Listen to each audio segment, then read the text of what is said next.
काका आपण आता हे जे बस्ती पंचकर्म जे केलं, हे तुमचं मॉलिश वाफ बस्ती हे सगळं आपण जे केलं, बस्तीनंतर तुम्हाला जो त्रास पहिले जे होते त्याच्यामध्ये तुमचा डावा हात दुखायचा, त्याच्यामध्ये किती फरक पडतो तुम्हाला? बराचसा फरक झालेला बराच फरक झालेला आहे.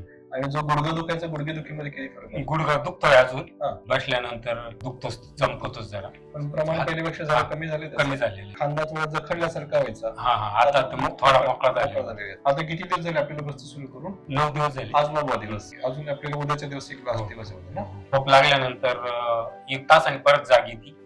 अजून 1 तासभर असे झोप लागत नाही. अजून पहाटे परत एकदा दोनदा असं रात्रीतून जाग येते, अशी पहाटे परत 4-5 ला जाग येते. अशी तळपायाची आग झाल्यामुळे जाग येते की अशीच जाग येते? अशी येतील तळपायाची आग होते. एक औषध फक्त देतो, सगळ्यात बरोबर मिक्स करून लावलं जाते. झोपेसाठी एक फक्त पावडर दिली, रोज रात्री त्यांना झोपताना देत जा, झोपताना शांत लागेल. आता यांना काय होतं काकांना, त्यांना खांदा दुखायचा, खांदा जखडला होता त्यांचा डावा खांदा, आणि गुडघेदुखी पण त्यांना त्रास होता. हे सर्व त्रास हे जे वाताचे आजार आहेत सर्व ते. यासाठी आपण आयुर्वेदामध्ये बस्ती पंचकर्म करत असतो. बस्तीतनं त्या ठिकाणी वाढलेला वात नियंत्रणात ठेवून ते वाताचे आजार त्यातनं लवकर बरे व्हायला आपल्याला चांगल्या पद्धतीने फायदा होत असतो. आपल्याला त्यांना आपण बस्तीचा कोर्स त्यांना केला तर त्यांना एक चांगले रिझल्ट मिळाले आणि त्यांचे जे त्रास आहेत ते बऱ्यापैकी त्यातून कमी झाले.